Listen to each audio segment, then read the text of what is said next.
I, 33, female, was married for 8 years to my ex-husband Peter, 39, male.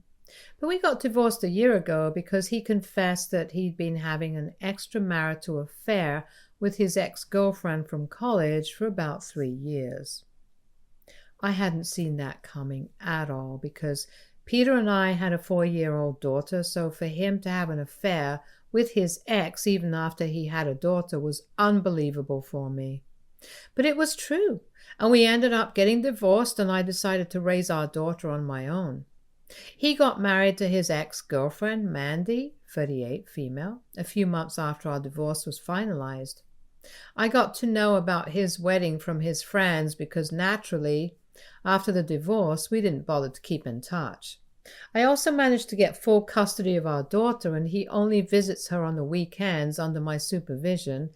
But after his wedding, he just stopped visiting at all.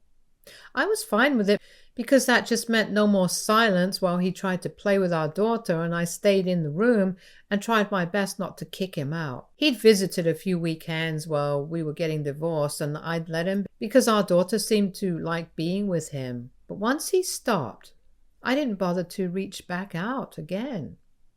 It's been close to a year since our divorce was finalized, and the last time I saw him was 8 months ago, if I'm not mistaken.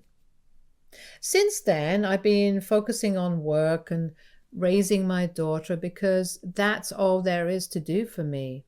But last weekend, Peter showed up at my door without warning, and it was a really intense interaction. When I opened the door to find him there, I thought that he was there to meet our daughter, but he told me that he was there to talk to me. I found that kind of strange because we'd had nothing to talk about for almost a year now, but nevertheless I told him to continue, and he told me that his wife, Mandy, was planning on pressing charges against me if I didn't give them full custody of our daughter soon. She wanted me to hand over my daughter because she felt that as a single mother, I wouldn't be able to provide for her as well as they would, and in a way, I'd be depriving her of a comfortable childhood on purpose, which is why she felt that those were grounds for her to press charges against me for neglecting my daughter. And so Peter was at my door asking me to hand over my daughter to them right away, and soon they'd have the legal procedure completed as well because I was incapable of raising her on my own, according to his wife. I totally flew off the handle when he said that to me and slammed the door shut in his face, then told him to get lost unless he wanted me to call the cops on him. I couldn't believe that he'd even thought for a second that he could just come up to me and demand that I give my daughter up after he'd straight up ignored our existence for almost an entire year. I wasn't fazed by whatever Mandy was threatening to do either, because it was literally baseless. She couldn't just press charges against me for neglecting my daughter only because I was a single mother, because that's just ridiculous. I wasn't scared of that, but I was scared of Peter returning and reminding my daughter that he existed once more. It has been hard enough to get her to forget about her dad without telling her the truth, and I just couldn't put her through that once more. I also just didn't like the idea of him having any access to me at all, because whatever he'd said the other day was actually really creepy, and the fact that he didn't think there was anything wrong about what he was suggesting was also concerning. So I decided to move in with my parents for a while until I felt safe enough to go back to living on my own. It would also be convenient because then my nanny would also be able to take a break for a couple of days. And so 2 days after Peter's reappearance, I moved back in with my parents and have been living with them since then. I didn't hear from Peter after that until 2 weeks back when he showed up at my parents' place as well. And he knew that this was the only other place I was likely to be. But now that I had my mom and dad with me, I felt a lot more confident and ready to fight with him. My daughter was fast asleep at the time, and she was being looked after by my mother in the upstairs room. So no matter how loud I got, she wouldn't be able to hear me, and I was free to say whatever the heck I wanted to. He looked really upset and told me that they weren't going to press charges. They couldn't, even if they wanted to. But he still found it unfair that I'd just taken away our daughter's custody, and forcefully, only because he'd cheated. He told me the real reason that he'd come back the other day after so long was because both he and Mandy could feel the void that his daughter's absence had left in their lives, even though she wasn't her bio mom. Apparently, she'd met my daughter several times while they were still together, and whenever he'd take our daughter out, they'd go and meet Mandy. So they'd begun to think of themselves as parents too, and Mandy believed that she would have made a good stepmom had I given her the chance to prove it, which I didn't. Peter said that it was unfair of me to file for full custody, knowing that it was unlikely that he'd be able to get joint custody since our daughter was still relatively young. And also, he'd been cheating for 3 years before he finally confessed. One of the major reasons he didn't get full custody was because of his job, which happened to be taxing, and he had to work long hours and travel often, which wouldn't leave him with enough time to look after our daughter personally. And I didn't even know Mandy that well. So she wasn't even in the running to get custody regardless of her relationship with Peter. The best arrangement his lawyer could manage for him legally was visitation rights, but I don't see how that was my fault exactly. He's the one who messed up his chances of getting joint custody by cheating, because his infidelity did play a huge role in the custody battle. And after his divorce was finalized, he pretty much gave up and let me have full custody, so I honestly don't understand why he's blaming me for any of this. He told me that he just wanted to reconnect with his daughter, and so did Mandy, which is why they were here asking me for another chance. He tried to persuade me to give them another shot at being parents by saying that it would be beneficial for my daughter in the long run, and even said that I'd regret not letting them bond now, when in the future my daughter would demand an answer as to why she was never allowed to be a part of her father's life. So, to avoid being blamed in the future, Peter wanted me to let them build a proper relationship with my daughter, because despite the infidelity, he insisted that he'd always been a good father, and Mandy was desperate to see her one more time. I didn't know what to say at the time, but I knew for a fact that I didn't feel comfortable letting them be around my daughter because I had zero trust or faith in them on a personal level. My husband had betrayed me and lied to me for 3 whole years. That's not something I've let go of just yet. And Mandy had been with him in their lives all along. So for them to ask me to let them be a part of my daughter's life after all that they'd done seemed like a ridiculous idea. I don't know if I did the right thing or not, but once more, I told Peter that it was too late to change the past now, and he needed to come to terms with the fact that our daughter wasn't his anymore, because he'd been totally MIA for the last 8 months of her life. It had been really difficult for me to explain his absence to her, and I wasn't about to do it all over again just because he and his wife wanted to be with her right now. Then I told him to go away again and shut the door, and he did go away at the time, but since then he's been texting me non-stop and trying to persuade me to let them have a shot. He keeps insisting that our daughter needs him just as much as she needs me, and that I'll regret my decision in the future when my daughter resents me for saying no to him in the present. It's gotten to a point where I genuinely don't understand if I'm doing the right thing here or not by keeping them apart. AITA for not letting my ex-husband be a part of our daughter's life after he cheated on me and cut us off for 8 months. Update 1. Okay, so I decided against letting him back into our lives. I was crazy to even be considering it, and I think it was because I was feeling over-emotional since I was seeing him after a really, really long time. But yeah, not going to happen. I spoke to my parents about what I'd been feeling, And they were vehemently against even speaking to him again because he's just a horrible person who screwed me up and completely ruined any chance I had at happiness in future relationships by lying to me and cheating for 3 freaking years despite being in a relatively happy marriage. It probably wasn't happy enough for him, I suppose. It's been 2 days since I posted, and most of the comments on my original post have been ones that advised me never to let him into my life ever again and to try and get a restraining order against him. I think that's what I'll do if he shows up again, because I don't think he's the kind of guy to give up easily.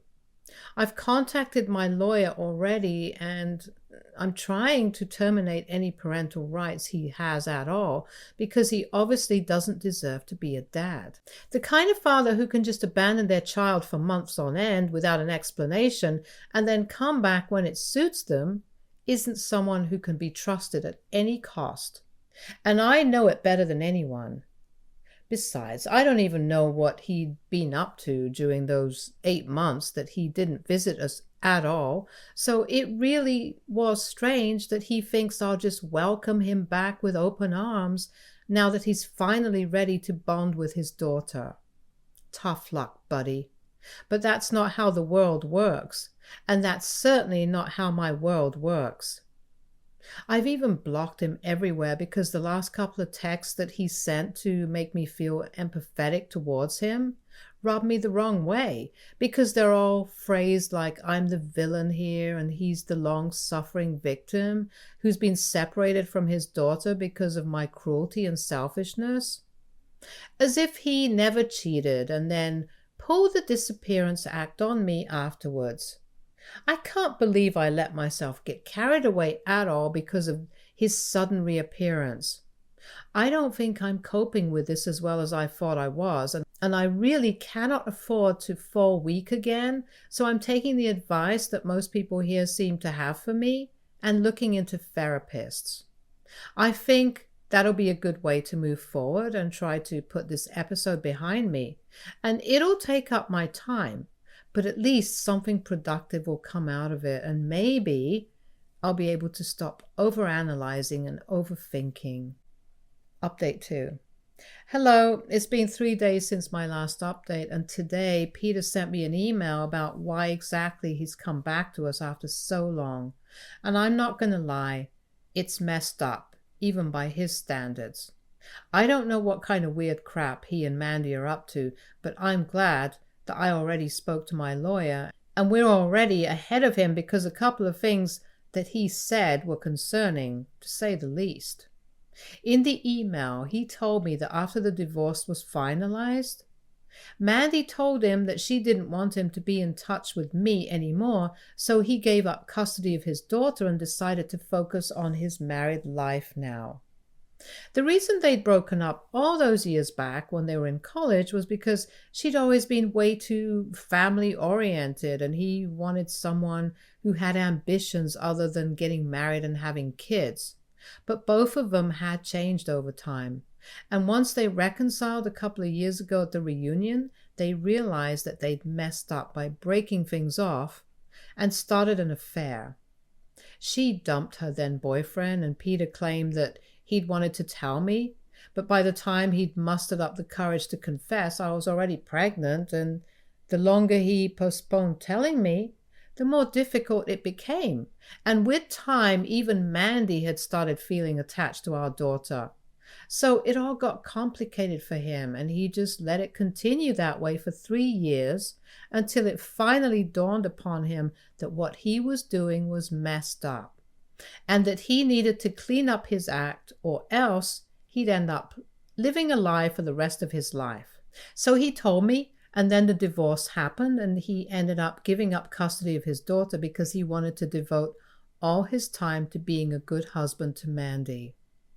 Unfortunately, over time, they realized that Mandy still did want a family, but she was too old to conceive now without facing health complications during the pregnancy. And so they decided that instead of trying to have a baby of their own, they could just ask me to let them co-parent the child that Peter already did have. And that's why he'd visited me that day. But when he realized that I wasn't going to be intimidated into handing over my daughter, he tried to take a much less threatening and much more manipulative route, which also didn't help much. So now his last option was to tell me the truth and hope that I'd understand where they were coming from. He told me that Mandy already felt like she'd been a mother to our daughter at some point when it was just the three of them, and I wasn't at home, and she just wanted a chance to live that life once more. And I was the only person who could make it possible for them. And this was their plea to me to let them have the family that they'd always wanted just for Mandy's sake. I mean, I've got to hand it to them. It really does take an insane amount of confidence and guts to send something like this to the woman whose life you messed up.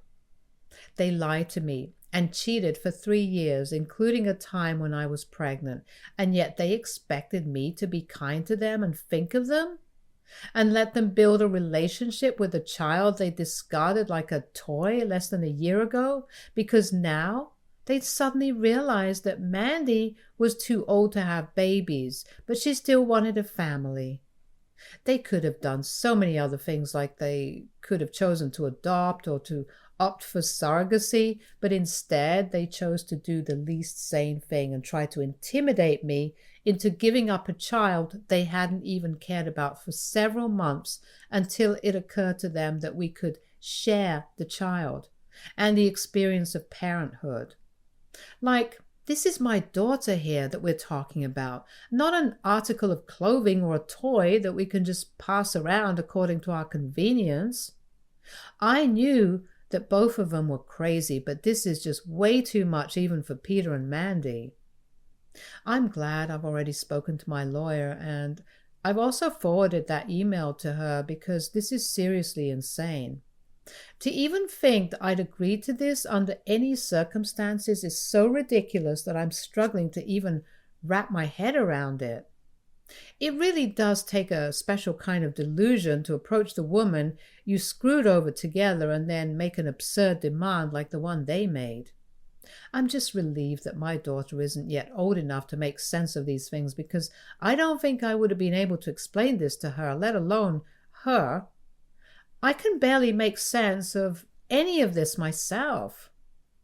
Had this been happening to someone else, I really would have just loved to know what exactly went through my husband's and Mandy's head while they were formulating their plans and strategies, because I'm sure that's how they were treating this, like some military operation.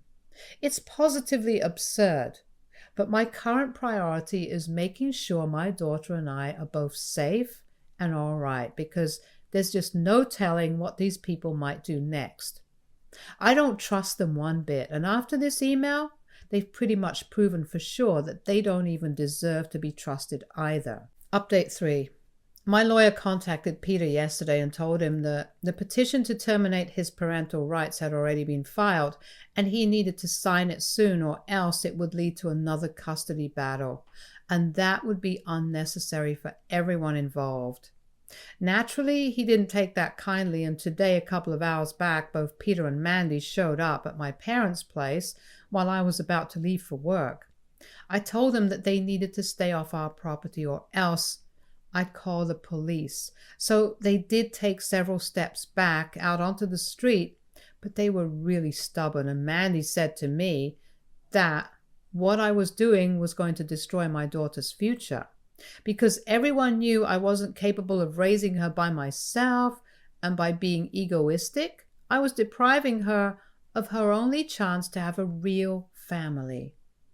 I can't even put into words how wrong that was on so many levels, and how offensive it was to me personally, because what was that even supposed to mean?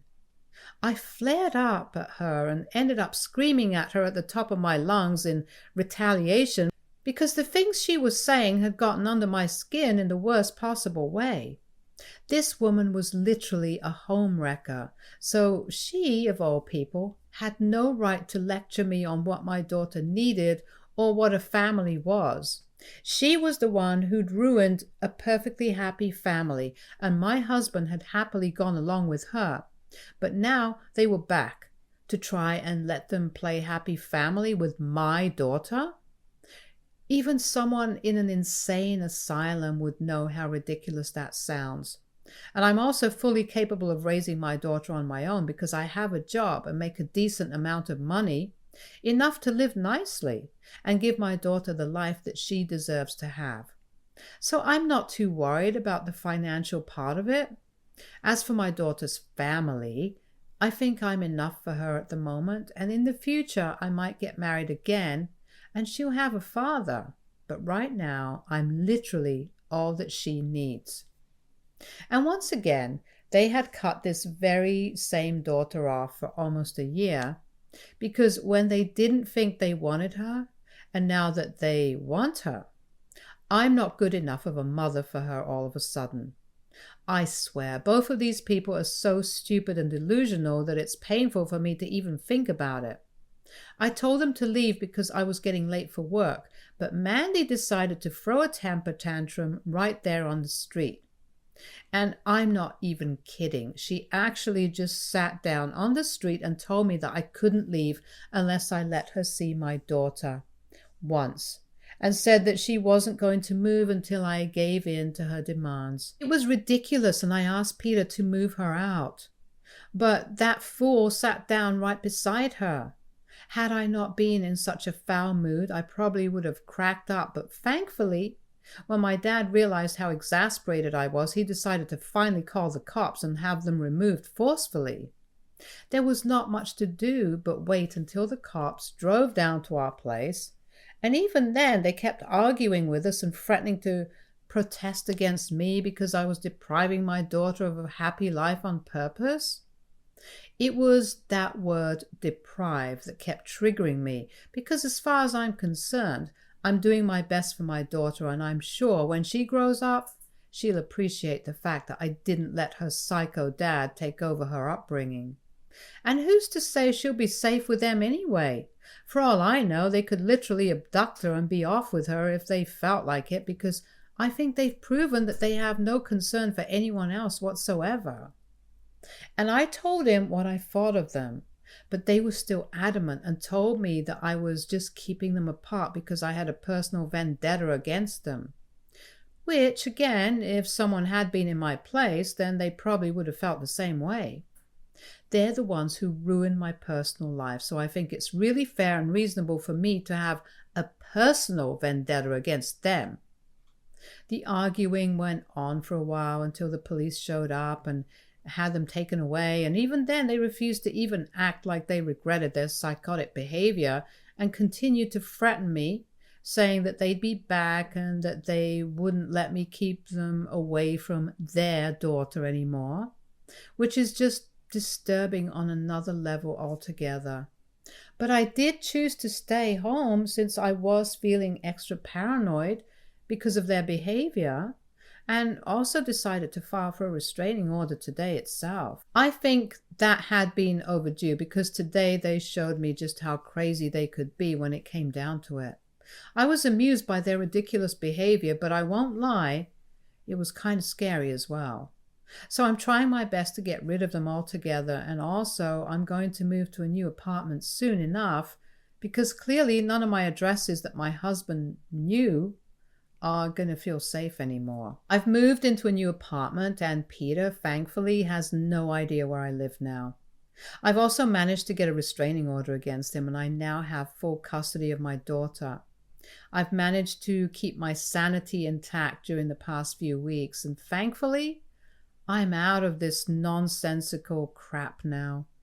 I don't know what Peter or Mandy are up to now, and I've also told my friends that I don't ever want to hear about them from them ever again, and neither do I want them to tell him anything about me.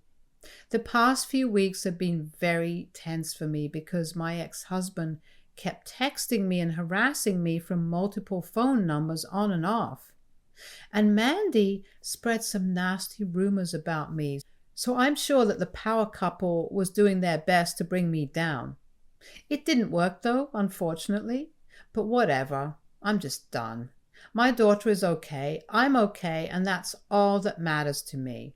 I'm all the family she needs, and the same goes for me. Stay tuned for more stories from our girl relationships.